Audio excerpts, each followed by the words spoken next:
31 मार्च 1922 Germany के Bavaria इलाके में एक छोटा सा फार्म हाउस था, हिंटर काइफेक।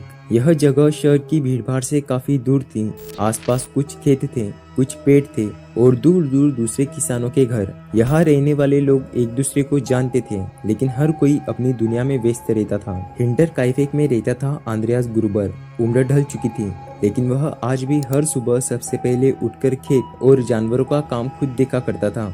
उसके साथ उसकी पत्नी कैजेलिया, विधवा बेटी विक्टोरिया, 7 साल की नातिन छोटी कैजेलिया, 2 साल का जोसेफ और उसी दिन काम पर आई नई नौकरानी मारिया बॉमगार्टनर रहती थी। बाहर से देखने पर यह एक साधारण किसान परिवार था, लेकिन मार्च 1922 के आखिरी दिनों में इस घर के आसपास कुछ ऐसी बातें होने लगी जिन्होंने आंद्रेयास को बेचैन कर दिया। एक सुबह वह घर से बाहर निकला तो उसकी नजर बर्फ पर पड़े पैरों के निशानों पर गई। निशान जंगल की तरफ से सीधे उसके घर तक आ रहे थे। उसने सोचा कोई राहगीर होगा, लेकिन जब उसने वापस जाने वाले निशान ढूंढे तो वहाँ कुछ भी नहीं था। वह काफी देर तक आसपास देखता रहा, लेकिन उसे कोई दिखाई नहीं दिया। उसने इस बात का जिक्र पड़ोसियों से भी किया, लेकिन किसने भी उसे गंभीरता से नहीं लिया। 2 दिन बाद घर की एक चाबी गायब हो गई। फिर रात के समय अटारी से किसी के चलने जैसी आवाज आने लगी। आंद्रेयास कई बार लालटेन लेकर ऊपर गया। हर बार पूरा कमरा खाली मिला। उसे एक पुराना अखबार भी मिला जो उसने कभी खरीदा ही नहीं था। अब उसे यकीन होने लगा कि कोई अनजान आदमी कभी न कभी इस घर तक जरूर आया है। 31 मार्च की शाम नई नौकरानी मारिया पहली बार इस घर में काम करने आई। उसके परिवार वालों ने उसे दरवाजे तक छोड़ा।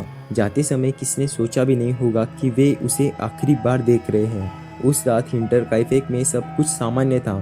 रात का खाना बना, जानवरों को चारा दिया गया, घर के दरवाजे बंद हुए। फिर इस घर के अंदर क्या हुआ यह आज तक कोई नहीं जान पाया। 4 दिन बाद पड़ोसियों को अजीब बात महसूस हुई। छोटी कैजेलिया स्कूल नहीं पहुंची। डाक कई दिनों से दरवाजे पर पड़ी थी, लेकिन सबसे हैरानी की बात यह थी कि घर के चूल्हे से कभी कभी धुआं निकलता दिखाई देता था। मतलब घर में कोई था। 4 अप्रैल को कुछ पड़ोसी आखिरकार फार्म हाउस पहुंचे। उन्होंने कई बार आवाज लगाई, कोई जवाब नहीं मिला। दरवाजा खोलकर जैसे ही वे अंदर गए, उन्हें सब कुछ सामान्य दिखाई दिया। रसोई व्यवस्थित थी, मेज पर सामान रखा था। ऐसा नहीं लग रहा था कि यहाँ किसी तरह की लूटपाट हुई हो। लेकिन जब वे खलिहान की तरफ बढ़े तो उनके कदम वहीं रुक गए। जमीन पर आंद्रेयास पड़ा था, उससे कुछ ही दूर पर उसकी पत्नी, फिर विक्टोरिया और सबसे आखिर में छोटी कैजेलिया। चारों की हत्या किसी भारी और तेज औजार से की गई थी। कुछ पल के लिए वहां मौजूद हर आदमी बिल्कुल खामोश हो गया। घर के अंदर जाकर उन्होंने 2 साल के जोसेफ को उसके पालने में मृत पाया।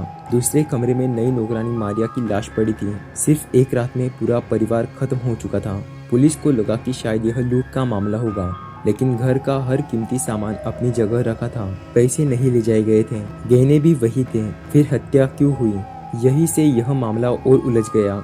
जांच के दौरान एक और बात सामने आई। जानवर कई दिनों से जिंदा थे, उन्हें नियमित रूप से चारा दिया गया था। रसोई में हाल ही में खाना बनने के निशान थे। किसने चूल्हा जलाया था, इसका सिर्फ एक मतलब था। हत्यारा हत्या करने के तुरंत बाद वहां से नहीं गया था। वह उसी फार्म हाउस में रुका। उसने जानवरों को खाना खिलाया, रसोई का इस्तेमाल किया और शायद उसी घर में सोया भी है जहाँ 6 लोगों की लाशें पड़ी थी। यही बात आज भी इस कहानी को सबसे ज्यादा डरावना बना देती है। पुलिस ने दर्जनों लोगों से पूछताछ की, कई संदिग्ध सामने आए, लेकिन हर बार जांच किसी न किसी मोड़ पर रुक गई। कोई पक्का सबूत कभी नहीं मिला। समय बीतता गया, गवाह मरते गए और आखिरकार हिंटर काइफेक का हत्यारा इतिहास के सबसे बड़े अनउलझे रहस्यों में कई खो गया। आज 1 सदी से भी ज्यादा समय बाद भी जब इस केस का नाम लिया जाता है तो लोगों के दिमाग में सबसे पहला सवाल यही आता है, अगर हत्यारा भागना चाहता था तो वह कई दिनों तक उसी घर में क्यों रुका। शायद इसी सवाल का जवाब इस पूरे मिस्ट्री की असली चाबी है।